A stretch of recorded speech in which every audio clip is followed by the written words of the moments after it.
So, like Miriam was saying also, I was born and raised in Costa Rica, and I think that experience of coming from there to here informs a lot of what I do.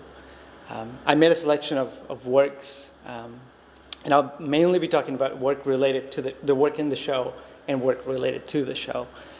If you have any questions throughout the presentation, just interrupt me, and then I can answer them on the spot. We don't have to wait until the end.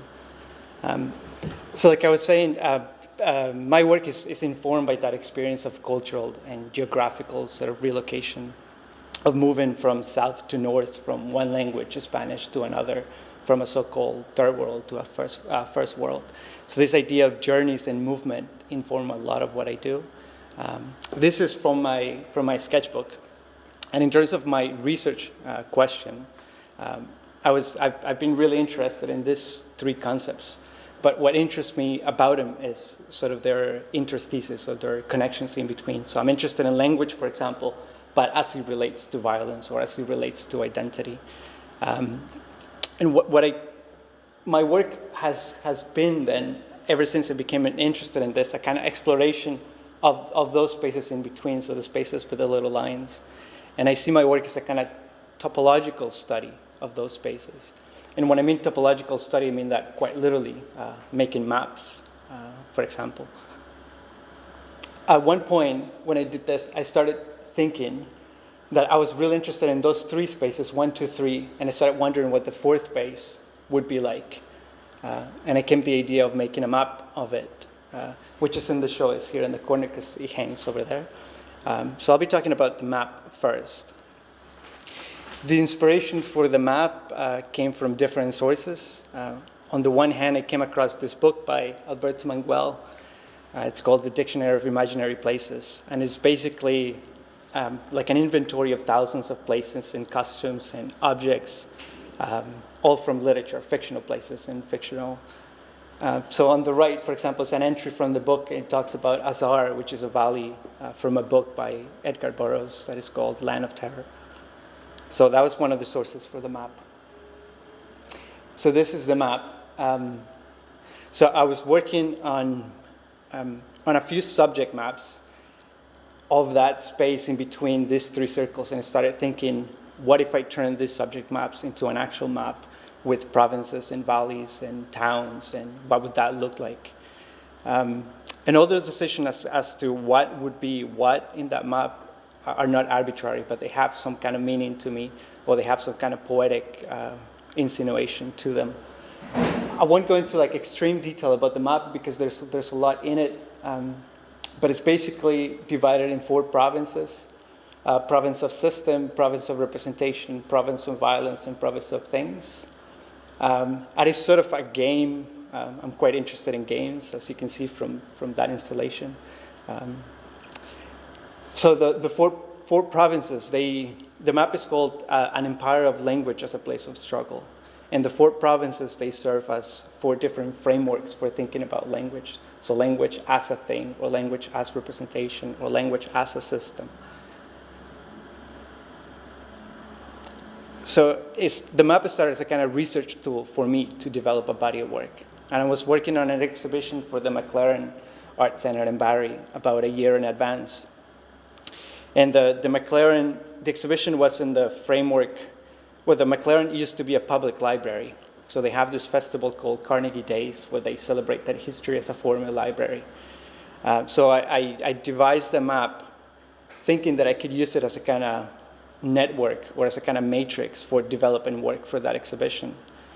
So for me, it was a type of medium or a structure. And I was thinking about my practice for that 1 year as a kind of journey through this map. And as I would make the journey, as I would make connections between ideas and towns and places, then ideas would be transformed into images and form. So it was a way of generating artwork for me. So the map was presented as the brochure for the exhibition, and it was designed so it folds and unfolds as one of those road maps they buy at the gas station. And it was also, the curator was really interested in the map and presenting it as another work as part of the show. So it had its own sort of title, and medium is an offset lithograph.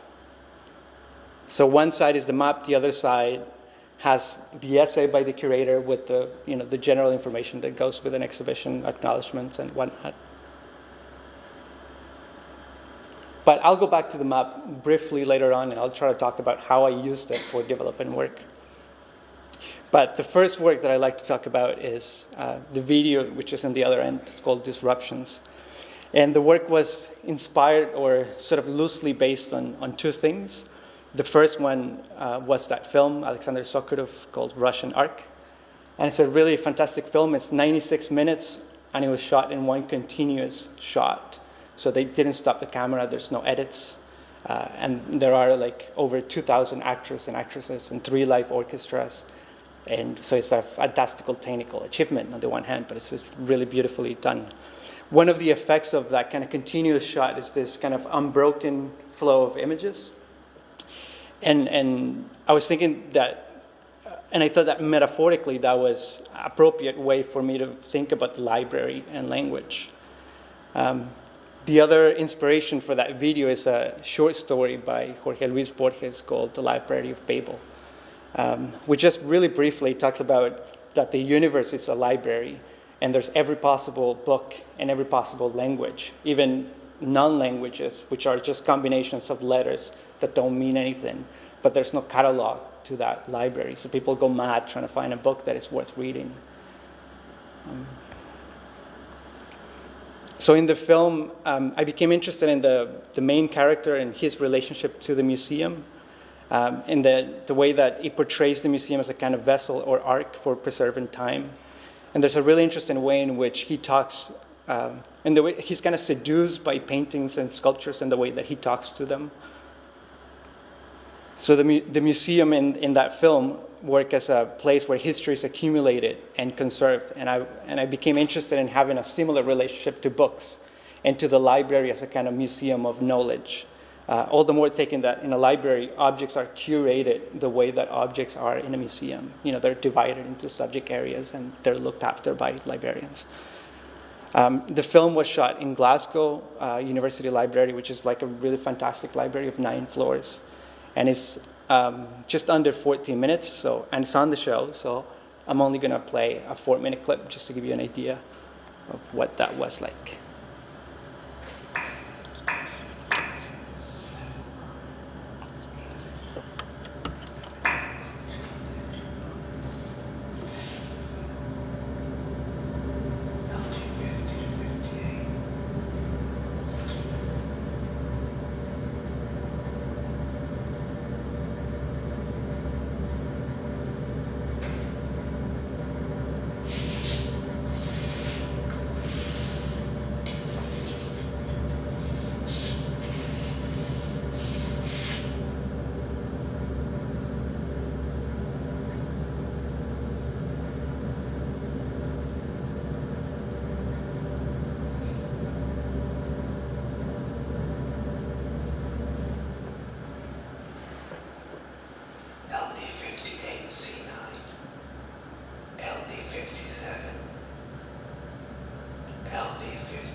So that's the clip. So it's called Disruptions, and I made a series of disruptions in this library, moving books from one section to another, or organizing books by color. So it went from a sort of kind of political or post-colonial kind of a statement of Robinson Crusoe from literature to the section of history of imperialism of Great Britain.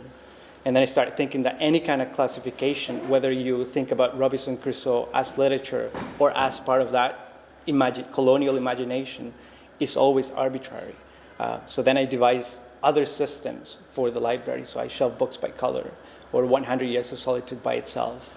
And in a way, it was kind of proposing alternative systems of classification to the library. My work develops thematically. So I become interested in a set of ideas, and then I make several works around those ideas. And this was a study of the library. So the photographs and the video, it all has to do with that. It all started with the video. So the series of photographs that came after that piece is called Species of Spaces. And this one is subtitled The Void. And then, I think it's fairly clear, but I removed all the letter E's from the computers in the library downstairs where they look at books. And it was kind of a way of disrupting the library's ultimate catalog system, which is the computer catalog system. But it was also about repetition and drawing attention to how many times you use that letter. So I put them where you shelve, where you leave books to be reshelved. All the more taken that it's the most popular letter in the English alphabet as well. It's also partly inspired by a novel by George Perec called A Void, and the whole novel is written without the letter E. And I was thinking also about treating this letter as an object like any other book. And overall, I'm very interested in systems, and I think about language as a system, for putting things in order, for dividing them into classes, and group them according to similarities and differences. There was a really great moment when, obviously I didn't get permission for any of this type of action. It was more sort of developing an anonymous kind of relationship with the librarians, and then just leave them propositions to them, or to people who would encounter them by chance. But there's a really great moment when I did this, and I was sort of like hanging around, and then two of the librarians sort of like storm into the room, and we're like, what the hell are all the E's? What's going on? Because there's like 40-something E's on that. So they were gone for like 2.5 hours until they found them, and then they put them back. So this is another photograph from the same series. And in these, I arranged the books so they form a type of poem with their titles. So the idea was to compose a work or a poem using other writers' work. So there was that kind of performative aspect to this series as well. And for me, they're photographs now, but they existed as the sculptures first in the library, people who might encounter them by chance, or perhaps even firstly for the librarians who would shelve them back into place.